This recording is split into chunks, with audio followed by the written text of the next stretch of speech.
ক্যাঙ্গারিকা পাহাড়ের কোলে ছবির মতো সুন্দর একটা গ্রাম ল্যাংচা। ওই গ্রামে সবাই ল্যাংচু ভাষায় কথা বলে। আমি একমাত্র বাঙালি, আমার কথা কোনো ল্যাংচিয়ান বোঝে না। আমি ওই ল্যাংচিয়ানদের কথা বুঝি না। আরে ল্যাংচিয়ান আমার কারা গোপুদা? ওই ল্যাংচা গ্রামে যারা থাকতো তাদের ল্যাংচিয়ান বলা হতো। তাহলে তুমি কিভাবে কথা কইতে? বাঁশি বাজি। হ্যাঁ রে, ছানা কাটা গেরগেন্ডি ভোরাস। আমার যখন খুব খিদে পেত তখন মনের দুঃখে একটা করুণ সুর পি করে ধরতাম। ওরা বুঝে যেত আমার জন্য, ওরা খেতে থেকে ভুট্টা নিয়ে চলে আসতো, আমি খেয়ে নিতুম। ভুট্টা তো পুড়িয়ে খেতে হয়, তুমি কাঁচা কাঁচা ভুট্টা খেতে গোপুদা? ওরে স্টুপিন্ডি বুলাস গেরগেন্ডি ভোরাস, ওই ল্যাংচা গ্রামে পোড়া ভুট্টারই চাষ হতো।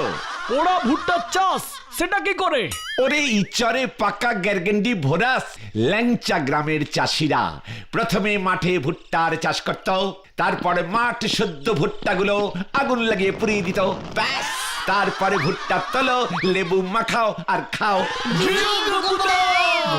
একটা একটা করে ভুট্টা পুরোনোর কি আর সময় আছে রে? তা তুমি ওই ল্যাংচা গ্রামে গেছিলে কেন গো গোপুদা? আমি কেন গেছিলুম? বাঘ মারতে। হ্যাঁ রে, বাঘ মারতে। খবর পেয়েছিলুম পাহাড়ের গুহা থেকে একটা রয়্যাল বেঙ্গল টাইগার প্রতিদিন রাতে বেরিয়ে ভুট্টা খেতে ঢুকে সব ভুট্টা খেয়ে নিত। এইটা তুমি কি কও গোপুদা? বাঘে ভুট্টা খায়? তাতে তোর কিনে উজবুক গদাই গেরগেন্ডি ভরা স্কুলের কলঙ্ক। ওরে মরকট, ওই বাঘটা পিওর ভেজিটেরিয়ান। ল্যাংচা গ্রামের সবাই নিরামিষ খেত, জানিস? এটাই ওখানকার নিয়ম ছিল। বাঘটাও সেটা জানতো। কিন্তু গোপুদা, ওই কাঙ্গারিকা পাহাড়ের ল্যাংচা গ্রামে রয়্যাল বেঙ্গল টাইগার আসলো কেমন করে? কেন রয়্যাল বেঙ্গল টাইগার শুধু সুন্দর বনেই থাকবে এটাই বা তোদের কে বললো? দুই একটা এদিক ওদিক ঘুরতে যেতে পারে না? তোরা কি সবসময় এই মোগলাই পাড়াতেই থাকিস? এই তো সেদিন হতকা গড়মন্দারপুরে গেল ওর মামার বাড়িতে। তাহলে কি হতকা গড়মন্দারপুরিয়ান হয়ে গেল? ঠিক। তারপর কি হলো গোপুদা? বাঘটাকে কি তুমি মারতে পেরেছিলে শেষ পর্যন্ত? এ কে রে চিংড়ি? ওরে বাঘ কেন, যে কোনো পশু হত্যা করাই অপরাধ, তোরা জানিস না? তাহলে বাঘটাকে তুমি তাড়ালে কেমন করে? মাথায় হাত দিয়ে ভালো বেশি বুঝিয়ে শুনিয়ে তাড়ালুম। বাবা, তোমার ভয় করলো না গোপুদা? অমন একটা জলজ্যান্ত আস্ত বাঘের মাথায় হাত বুলিয়েছো তুমি। ওরে পটলা রে, তখন তো বাঘটা ঘুমিয়েছিল রে। হ্যাঁ রে, বাঘটাকে তো আগে ঘুম পাড়ানি গুলি ছুড়ে ঘুম পাড়িয়ে নিয়েছিলুম। ঘুমের ঘুরে ওকে যা বোঝালুম ও হু হু করে তাই বুঝলো। এরপর থেকে বাঘটা আর কোনো ভুট্টা খেতে নষ্ট করেনি। এত ভালো ছিল এই বাঘটা। অনেক দিন পর ওই ল্যাংচা গ্রামের ভুট্টা চাষের কথা মনে পড়ে গেল রে। ভাবছিলুম তাল বাগানের মাঠটা তো ফাঁকাই পড়ে আছে, ওখানে ভুট্টা চাষ করলে কেমন হয়? দারুণ হয়।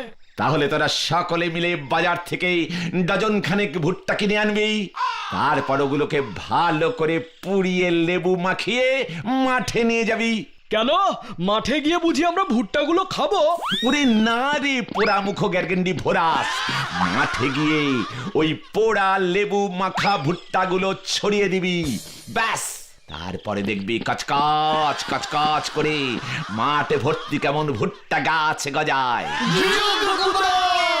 কিন্তু কাঁচা ভুট্টাগুলোকে পুড়িয়ে নুন লেবু মাখিয়ে তারপর ভুট্টা মাঠে ছড়াতে কেন গোপুদা? ওরে কাঁচা মাথাওয়ালা গেরগেন্ডি ভোরাস, তাহলে মাঠের ভুট্টা গাছে যে ভুট্টাগুলো জন্মাবে সেগুলো সব নুন লেবু মাখানো পোড়া ভুট্টাই হবে রে।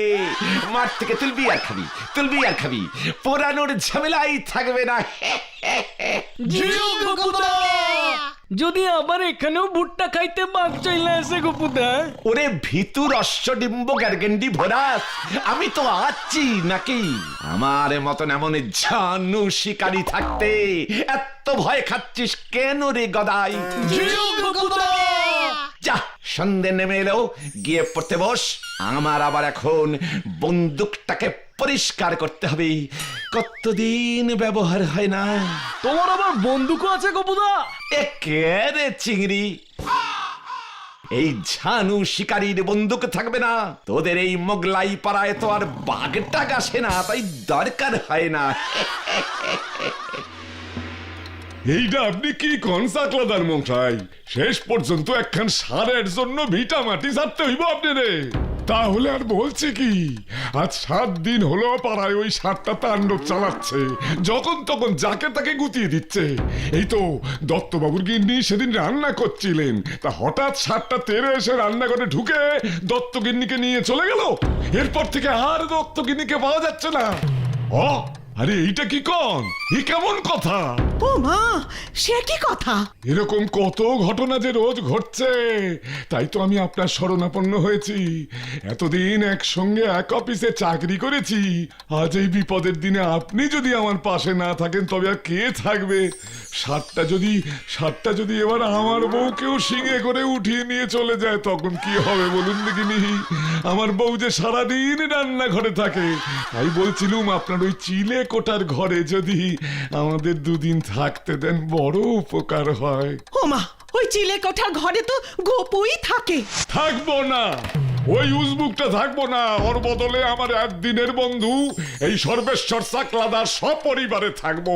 2 দিন না, যতদিন ওই সারের উপদ্রব না কমে ততদিনও এইখানে আমার বাড়িতেই থাকবো, এই তোমারে কইয়া দিলাম গিন্নি। তাহলে গোপু কোথায় থাকবে? এই আমি কি জানি? ডাকো রে, আমি ওরে পরিষ্কার করে কইয়া দিতাছি। হ্যাঁ হ্যাঁ, এই তো ডাকছি ওকে। এই তো মেশো মশাই, আপনাকেই খুঁজছিলাম। হ্যাঁ, আমিও তোমারে খুঁজতাছিলাম। কি বাবা, কি মানসিক মিল না আমাদের দুজনের মেশো মশাই। অহন কও দেখি, কি মতলবে তুমি আমারে খুঁজতাছিলা? মেশো মশাই, আপনাদের এই মোগলাই পাড়ায় একটাও বাঘ নেই না? কি গিন্নি, ওরে ভুলভাল কথা কইতে বারণ করো কইয়া দিলাম। এ কি না, মানে আসলে বন্দুক দিয়ে যে কত বাঘ শিকার করেছি তার কি কোনো ইয়ত্তা আছে? তাই অনেক দিন পর এই বন্দুকটা হাতে নেওয়ার পর মনটা না কেমন একটা বাগ বাগ বাগ বাগ বাগ বাগ বাগ বাগ করছে মেশো মশাই। ও তাই বুঝি, ঠিক আছে, আমি তোমারে বাঘের বদলে সার দিতে পারুম। সারে চলবো? বাক্কা বদলা সার? ফু, ঠিক আছে, এত করে যখন বলছেন তখন সারেই কোন রকমে কাজ চালিয়ে নেবো। তাহলে অহনি এই চাকলাদারের গ্রাম ভুসুন্ডিপুরে গিয়া একখান সাররে সায়স্তা কইরা আসতে হইব বাসাধন, তাইলে বুঝুম তোমার বাঘ মারণের এলেম আছে। সে কি? কেন, কোথায়? এই যে আমার বন্ধু শ্রীমান সর্বেশ্বর চাকলাদারের গ্রামে একখান সার তাণ্ডব শুরু করছে। তুমি ওর গ্রামে গিয়া ওই সারটারে পাকড়াও করো, আর ততদিন ওই চাকলাদার সপরিবারে সিলে কোঠায় তোমার ওই ঘরটায় থাকবো। মানে আমি তো বাঘ শিকারী মেশমশাই, সার শিকারী নই। ওই একই হইল, 2টারই 4টা ঠ্যাং। ষাঁড়ের শিং আছে, বাঘের তো শিং নেই মেশমশাই। তোমার তো 2 নলা বন্দুক আছে, বেশি কথা না কইয়া যা কইতাছি এইটা করো, হয় সার ধরো নয় বাড়ি ছাড়ো। মাসিমা, আপনার সারাশিটা একটু দেবেন আমায়? কেন রে গোপু, আমার রান্নাঘরের সারাশি নিয়ে তুই আবার কি করবি? মানে বন্দুক দিয়ে যেমন বাঘ মারে না, তেমনি সারাশি দিয়ে সারে ধরে মাসিমা। আরে বাঘ না হোক, ষাঁড় তো পেলে এত চিন্তা করছো কেন গোপুদা? ওরে শিংওয়ালা জন্তুকেই আমার বেশি ভয় রে। মনে নেই সেবারে ছবি আঁকতে গিয়ে আমার পশ্চাৎ দেশের কি হাল হয়েছিল? ও গোপুদা, তুমি এটা কি আঁকছো? ওই দিকে গ্যাস ছেড়েছে, এই দিকে গোবর পড়েছে, এবারে এই গোবর থেকেই জন্ম নেবে গোবর ধান বাবু। এই ঘোড়ার পিঠে আর কতক্ষণ বসিয়ে রাখবি রে ভাই? ওই দেখ ষাট ষাট ষাট পালা রে পালা। ওই গপুদা সরে যাও। ওরে বাবা গো, ও বাবা গো, ও বাবা গো, ও বাবা গো, ও বাবা গো, ও বাবা গো, ও বাবা গো, ওরে বাবা গো। গেলুম রে। ষাঁড়টাকে পাকড়াও না করতে পারলে তো গপুদা তোমার ঘর ওই চাকলাদার বাবু দখল করে থাকবে। ষাঁড়টাকে যদি একবারে ধরতে পারি না, ওই চাকলাদারের রান্নাঘরে আমি বেঁধে রাখবো। বাস চলে এসেছে গপুদা। হ্যাঁ রে ভাইটু, বিদায়। জানি না আর ফিরবো কিনা।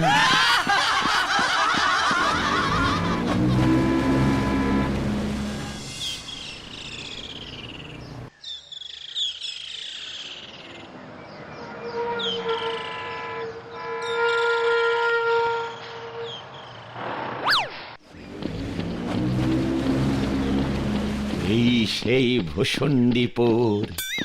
চল রে গপু চল, সারে খুঁজতে চাল। এই এত বড় গ্রামে কোথায় যে সাতটা ঘাপটি মেরে লুকিয়ে আছে কে জানে।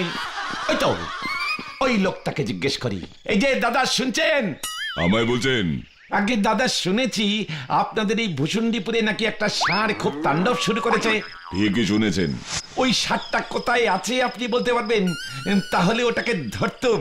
ও তাই বুঝি, আপনি ষাঁড় ধরেন? আগে মানে আগে বাঘ ধরতুম, এখন বাজারটা খারাপ তো তাই ষাঁড়ে ধরি। তাহলে আপনি এক কাজ করুন, ওই দূরে যে জঙ্গলটা আছে ওখানে চলে যান। শুনেছি ষাঁড়টা সারাদিন ওখানেই থাকে, রাতে গ্রামে ঢোকে। রান্নাঘরে? ইয়ে মানে ঠিক আছে, আপনারা একদম ভয় পাবেন না। গ্রামে রটিয়ে দিন বিখ্যাত ষাঁড়ে শিকারী গোপেন বারিক এসে যখন পড়েইছে, ষাঁড় বাবাজি এবারে জব্দ হবে। আর যে হাঁটতে পারছি না, ওই গাছের নিচে বসে একটু বিশ্রাম নি। দু একটা মরা জন্তুর শিং টিং যদি পাওয়া যেত, ওটাই দেখিয়ে বলতুম ওই ষাঁড়ের শিং টেনে খুলে নিয়েছি। সেটাও তো পাচ্ছি না। না, গাছের নিচে বসাটা বুদ্ধিমানের কাজ হবে না। কখন পেছন থেকে এসে গুঁটিয়ে দেবে, তখন আর পেছন নিয়ে বাড়ি ফিরতে পারবো না। বরং গাছের উপরে চড়ে বসি। কি মুশকিল মে পড় গয়া রে বাবা। এখান থেকেই এবারে দেখতে হবে ওই ডেঞ্জাস্টিক ষাঁড়টা কোথায়। ওই তো ষাঁড়টা। একে ষাঁড়টা এদিকেই আসছে কেন? এ বাবা, ও বাবা, এই ষাঁড়টা যে অনেক বড়। এটা যে বুনো ষাঁড়। আমি গেলুম রে ভাই। কি কি বিপদ! এবার আমি নামবো কেমন করে? ষাঁড়টা কি বুঝে গেছে নাকি যে আমি ওকে ধরতে এসেছিলাম?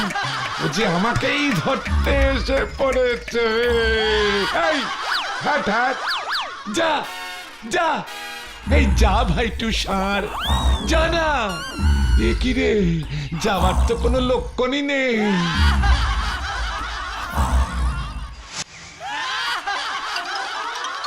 ও বাবা, ও বাবা, ওরে বাবা গো, ও ও ও ও ও ও ও।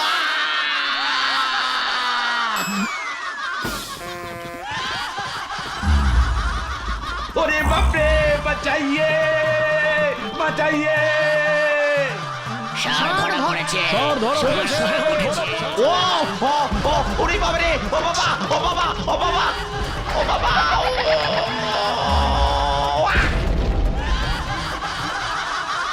আরে এটা কি দেখছি আমি? ষাঁড় বাবাজি যে ফাটা দেয়ালে ফেসেছে। এই সুযোগে গপ, ওঠো জাগো, সোজা ষাঁড়ের ঠ্যাং ধরে টেনে বার করে বাই বাই করে ঘুরিয়ে একেবারে ছুঁড়ে ফেলে দাও। তবেই ষাঁড় শিকারী হিসেবে আমার নাম আকাশে বাতাসে দিকে দিকে অন্তরে প্রান্তরে ছড়িয়ে পড়বে। ঠ্যাং ধরে মারো টান, ষাঁড় হবে খান খান। ঠ্যাং ধরে মারো টান, ষাঁড় হবে খান। ইয়া! বাঁচাও বাঁচাও বাঁচাও বাঁচাও। কি এটাকে? আরে ওটা ছিল গ্রামের জমিদারের ছেলে হুতম। ষাঁড়ের পোশাক পরে ও আসল ষাঁড়টাকে খুঁজতে বেরিয়েছিল। মানুষ দেখলেই ষাঁড়টা গুঁতো কিনা, তাই ও এমন বুদ্ধি বার করেছিল। তবে গতকালই ষাঁড়টা ধরা পড়েছে গ্রামবাসীদের পাতা ফাঁদে। এই যা বাঁচোয়া। আমি কি সেটা বুঝেছিলুম নাকি? তা বলে আমাকে এমন ঠেঙানি কেন দিল? তুমি গাছ থেকে ওর পিঠে গিয়ে পড়লে, ও ভূতের ভয় খেয়ে দৌড়লো, আর তারপর সোজা গিয়ে ধাক্কা খেলো দেয়ালে। তোমায় কে ওর ঘাড়ে গিয়ে পড়তে বলেছিল বাপু? ও বাবা, ও বাবা, ওরে বাবা গো! ও, ও, ও, ও, ও, ও, ও, আ!